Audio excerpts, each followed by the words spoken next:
Ndawuvuma ukuba amacici hayi ndiyawathewula uthi ndiyaxhakazela. Ndiyawathewula, ndiyatoyitoya ke ngoku ngento yoba mandithwale. But ndibe ndiqonda uba ndineehudi ezininzi gqithi endilala ngazo. So ayinamsebenzi, andizuqala kwa. Athi jonga u-1 Corinthians 11, 5-16. Ndithi ndiyayazi kulapho kuthiwa iinwele zethu zisisigqubuthelo.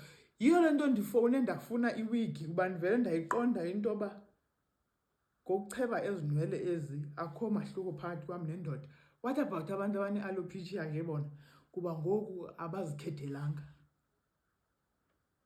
Athi xa ukufunde le vesi uyifunde apha kwiBible commentary.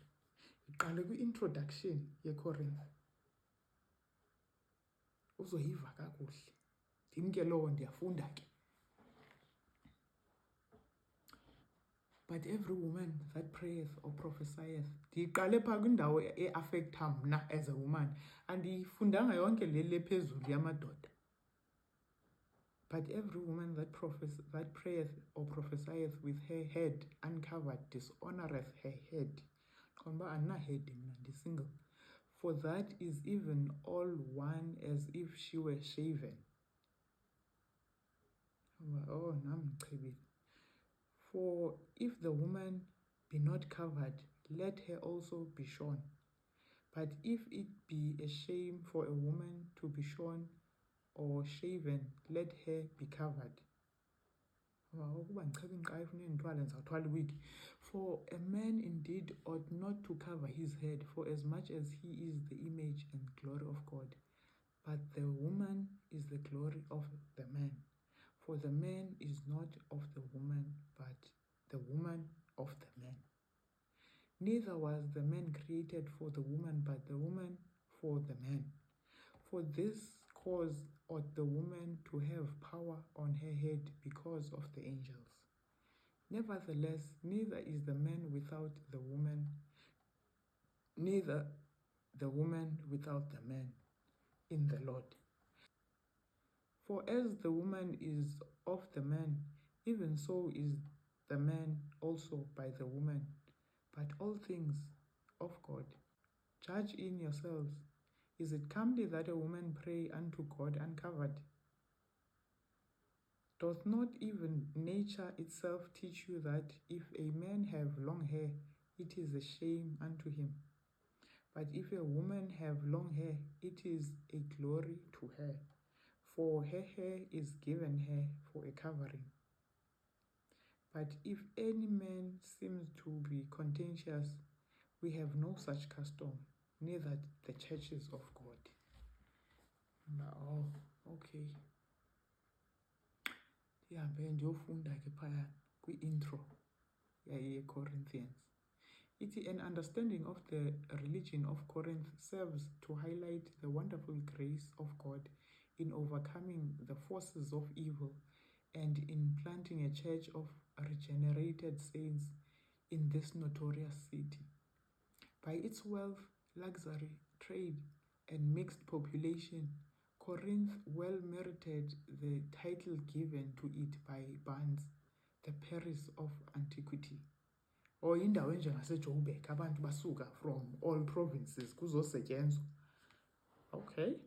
The principal deity was Aphrodite, the goddess of love, in its lowest form, licentious passion, and it is not hard to imagine the effect of this deification of sensuality. The temple of Apollo was built on the north slope of the Acrocorinthus. According to legal requirements, 1,000 beautiful young women officiated as courtesans and public prostitutes before the altar of the goddess of love. They were supported chiefly by foreigners, and from the proceeds of their vice, the city derived a steady income. The task confronting the messenger of the gospel in the ancient city of Corinth is well set forth in these words. If the gospel could triumph in Corinth, it can win under any circumstances. During Paul's absence, since the founding of the church some 3 years before.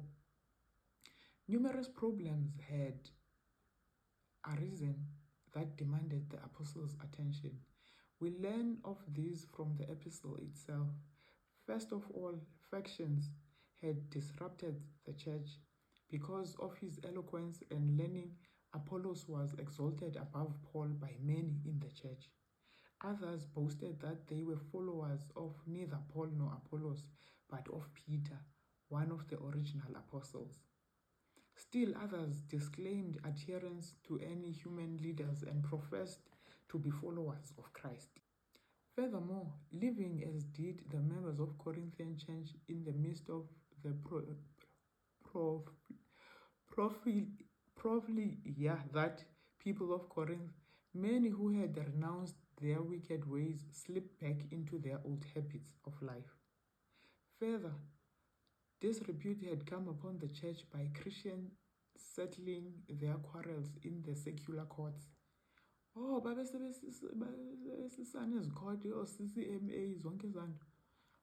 the Lord's Supper had been made an occasion for feasting. Corinth. Questions had also arisen regarding marriage and related social problems, the eating of food sacrificed to idols, the proper conduct of women in public worship. There was misunderstanding also regarding the proper function of spiritual gifts. Some were skeptical regarding the fact and manner of the resurrection. What has been will be again. What has been done will be done again. There is nothing new under the sun. So ndaqomba hayi ke ndine-idea ke ngoku uba ke kwakunjani eCorinth. Uthi qhaqha amagama ke ngoku. Qhaqha la magama. Mandenze ividiyo yesibini.